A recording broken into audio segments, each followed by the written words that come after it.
There is a reason you're still here, though you rarely let yourself believe that. Your life has not been gentle, and yet something in you keeps choosing the next morning as if it knows something you don't. You call it routine, you call it habit.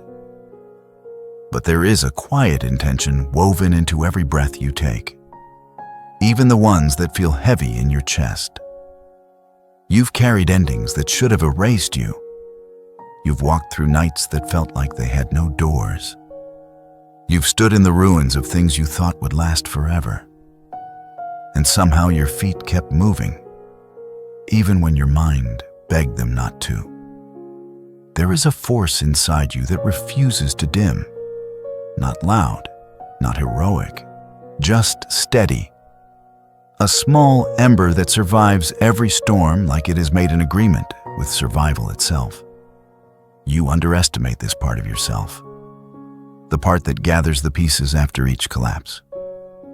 The part that holds your shaking hands and whispers nothing at all, just lets you breathe, lets you exist, lets you continue. You think you stayed because you had no choice.